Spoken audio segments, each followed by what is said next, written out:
Music career గా take up చేసే ఆలోచన అమ్మ వాళ్ళు సపోర్ట్ చేసి ఉంటారు కదా, ఫుల్ గా సపోర్ట్ చేశారు. ఐ థింక్ మా అమ్మ చిన్నప్పుడే ఫిక్స్ అయిపోయినట్టున్నారు.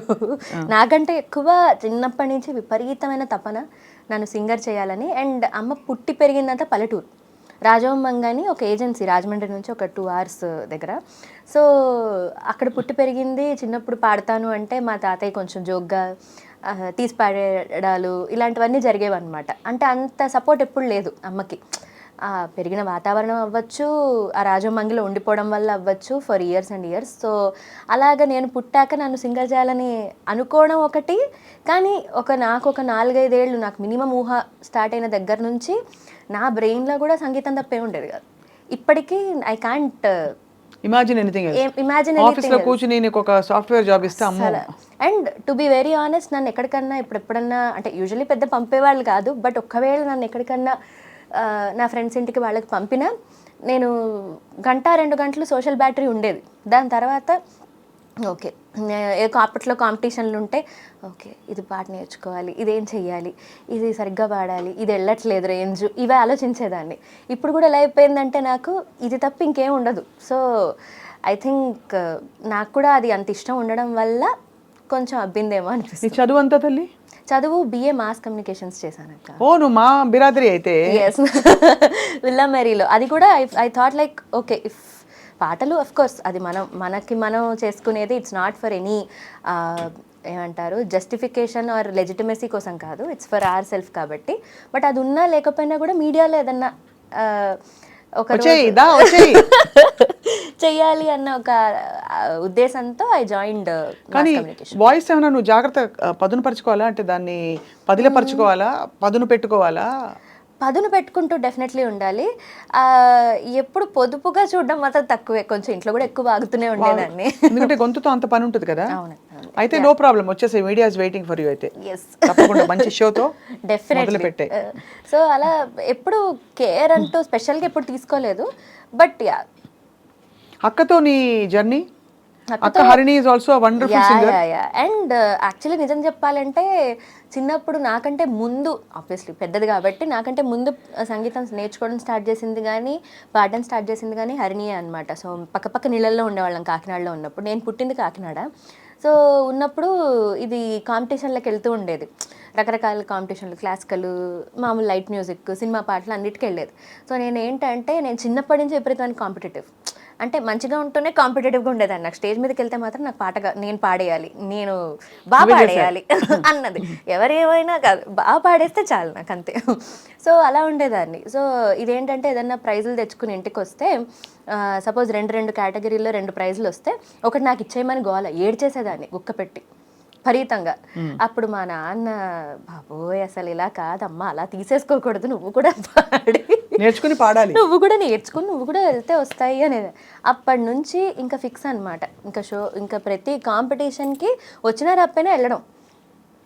అనుకోకుండా ప్రతి కాంపిటీషన్లో కన్సలేషన్ అన్న ఇచ్చేవారు, ఓ స్పెషల్ ప్రైజ్ ఏదో. అక్కతో పోటీ పడ్డావు కాంపిటీషన్లో?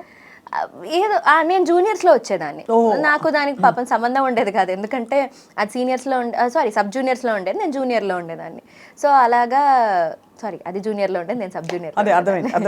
బట్ అలాగా పాడేవాళ్ళం సిమిలర్ కాంపిటీషన్లలో. అలా మళ్ళీ నేను హైదరాబాద్ వచ్చేసే వరకు అలా కలిసి కుదిరాయి. ఇంకా దాని తర్వాత ఇంకా మేము హైదరాబాద్. బ్యూటిఫుల్ మెలడీ హరిణిది కూడా, అబ్సల్యూట్లీ. సో ఇప్పుడు కూడా ఇద్దరు పోటీ పడుతుంటారా? అయ్యో అక్కలాగా చెప్తుందా? అస్సలు లేదు, అసలు ఇద్దరం ఫ్రెండ్స్ లా ఉంటాం. అంతేనా? అంతే. సరే, ఇప్పుడు నీకు ఫస్ట్ సోలో పాడింది RRR అని చెప్పాలా? సోలో కదా, అది గ్రూప్ కదా, కొంచెం గ్రూప్ సాంగ్. 4-5 పాడింది. కిరాణి సార్కి ఫస్ట్ పాడింది అది. బట్ నీకు first solo, proper solo in playback ఏది? ఫస్ట్ సోలో అంటే 2016లో నేను ఇలాగే కోరస్ పాడడానికి వెళ్ళినప్పుడు అనూప్ రూబెన్స్ సార్ గొంతు బాగుంది అని రికగ్నైజ్ చేసి ఆటాడుకుందాం రా అని సినిమాలో టైటిల్ ట్రాక్ పాడించారు. సో అది ఫస్ట్. ఆటాడుకుందాం రా ఓ పిల్ల, ఆటాడుకుందాం రా, ఆటాడుకుందాం రా ఓ పిల్ల, ఆటాడుకుందాం రా రా రా రా అని ఒక పాట టైటిల్ ట్రాక్ పాడించారు. దాని తర్వాత శ్రీకృష్ణ అన్న నన్ను మణిశర్మ గారికి ఇంట్రడ్యూస్ చేశారు. సో మణి సార్కి తర్వాత ఆల్మోస్ట్ ఆయన క్లాసికల్ మ్యూజిక్ అంటే చాలా ఇష్టం. ఎస్, ఆయన నేర్చుకున్న వాళ్ళంటే ఇంకా మరీ ముచ్చట ఆయన. అవును అవును. సో అలాగా ఇంకా 2016 నుంచి యూజువల్గా ప్లేబ్యాక్ ఆ పాటతో స్టార్ట్ అయింది. దాని తర్వాత నుంచి మన పెద్ద వంశీ గారి cinema fashion designer son of ladies tailor అని మూవీ ఉంది. ఆ మూవీలో నా ఫస్ట్ సాంగ్ మణిగారికి మళ్ళీ పాడడం జరిగింది అనమాట. గుర్తుంది ఆ పాట, ఒకసారి పాడు, నాకు గుర్తుంది.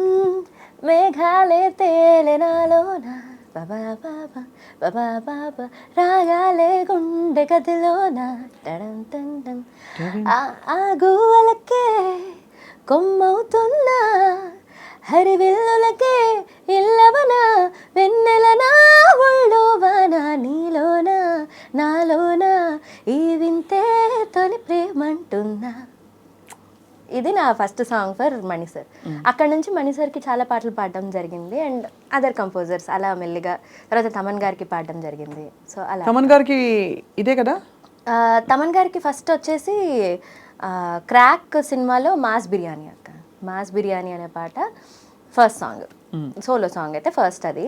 ముందు చిన్న చిన్న గ్రూప్స్ కూడా పాడాను. బట్ ఎవరు నేను బాగా మెచ్చుకున్న మ్యూజిక్ డైరెక్టర్ ఎవరు? అందరం మెచ్చుకుంటారా?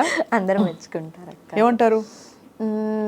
తమన్ గారు అంటే నీ దృష్టిలో ఒక సింగర్గా ఏం చెప్తే నువ్వు హ్యాపీ ఫీల్ అవుతారే భలే నచ్చిందని? అంటే నాకు తెలిసి ఏ రకంగా మ్యూజికల్గా వ్యాలిడేషన్ అన్నా అది ఐ థింక్ ప్రతి సింగర్ని ఇది చేసేదే. బట్ ఐ థింక్ ఒక్కొక్కళ్ళు ఒక్కొక్కటి చెప్తూ ఉంటా. అంటే నేను ఇనీషియల్గా వచ్చినప్పుడు నేను పాడిన పాటల్లో సగానికి సగం పాటలు మెలడీస్. ఆ మెలడీస్ అన్నీ మణిశర్మ గారికి ఎక్కువ పాడాను. సో మణిసార్ అంటూ ఉంటారు, మణిసార్కి నాది ఆ యాంగిలే. సో ఆయన ఎప్పుడు దాన్ని మెచ్చుకుంటూ ఉండేవారు. తర్వాత తమన్ సార్ ఏమో మైక్ మింగేసి పాడతావు, అసలు మైక్ మింగేసి పుట్టావా ఏంటని అడుగుతూ ఉంటారు అనమాట. సో కిరవాణి సార్ కూడా గమకాల గురించి చెప్తారు. సో అలాగా అఫ్కోర్స్ అందరూ they have all been kind అంతే. నువ్వు ఆల్సో నువ్వు కూడా చాలా జస్టిస్ చేసి మంచి హిట్ పాటలు ఇచ్చావు. సో రాజమండ్రి పిల్లవు కాబట్టి నీకు రాజమండ్రి రాగమంజరి ఆ పాట వచ్చింది కదా, ఒకసారి ఆ పాట గుర్తు చేసుకుందాం. ఎలా అయింది ఆ షూట్, ఆ రికార్డింగ్? అది అసలు చాలా మెమరబుల్ అది. ఎందుకంటే ఇయర్ ఎండ్ అయిపోతున్న టైం December 20 ఆ టైంకి 23లో వి స్టార్టెడ్ రికార్డింగ్. ఆల్మోస్ట్ ఒక 1 వీక్ అంతా ఫైనలైజ్ అయిపోయిన తర్వాత కూడా ఆబ్వియస్లీ ఇంత పెద్ద పాట అన్నప్పుడు మనకి లాస్ట్ వరకు మనకి ఉండదు కదా క్లారిటీ, మనదా పాట కాదా, మన గొంతులో ట్రాక్ ఉంటుందో లేదో తెలియదు కదా ఒక్కొక్కసారి. ఐ మీన్ సో అలాగే ఉండింది. రిలీజ్ అయ్యే ముందు రోజు టీజర్ రిలీజ్ అయింది అనమాట. సో అప్పుడు చూసి ఫస్ట్ ఆఫ్ ఆల్ ఆనందం ఏంటంటే మహేష్ బాబు గారికి పాట ఫస్ట్ పాట అని. అండ్ అందులో తమన్ గారు త్రివిక్రమ్ గారి కాంబినేషన్లో అంటే దట్ ఈస్ ఆల్సో అప్పటికి విన్నారు. సాకి చాలా ఫస్ట్ సాకి పాడినప్పుడు హీ వాజ్ దేర్ అనమాట. సో అప్పుడు he said kind words. So అలా స్టార్ట్ అయిందనమాట ఆ పాట జర్నీ. నిజంగా పాడినప్పుడు ఆబ్వియస్లీ ఆ పాట ఇట్స్ మేడ్ లైక్ దట్. అది కుడోస్ టు తమన్ గారు. అండ్ అది ఎలాగో బ్లాక్ బస్టర్ అని అయితే అది నేను పాడకపోయినా ఒక మ్యూజికల్ లిసనర్గా ఆడియన్స్గా that was very sure. But ఇంత హిట్ అవుతుంది, అసలు ఇంత గ్లోబల్ అవుతుందని మాత్రం దట్ వాజ్ అ సర్ప్రైజ్ అనమాట. అంటే సో బిగ్. అండ్ మొన్న యూట్యూబ్ మ్యూజిక్లో this came out to be the top song of India, altogether India, in the world, from India. Amazing kada? Yeah. Saki okkasari andama? Yes.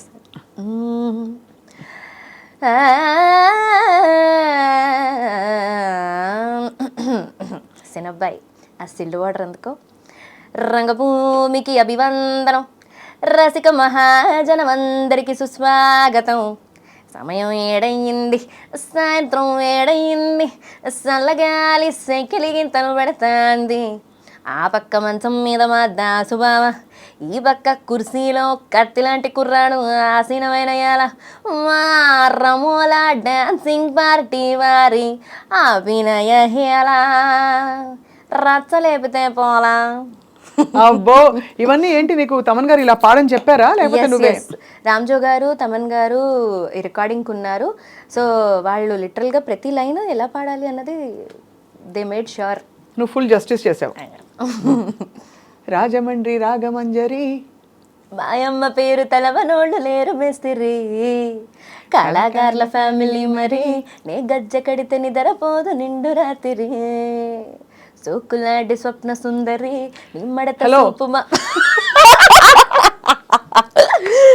అలవాట్లో పొరపాటు. అదే అర్థమైంది, నా joking. కానీ ఎంత ఆ జీర పలకడం వల్ల నీ గొంతులో ఆ చిన్న ట్విస్ట్ ఇస్తావు చూడు, నేసల్ ట్విస్ట్, దాని వల్ల వచ్చే స్పైస్ ఇది పాటలో. అవునండి, yeah. సో స్పైసీ సాంగ్స్ అంటే ఇప్పుడు సాహిత్య గుర్తొస్తుంది అందరికి.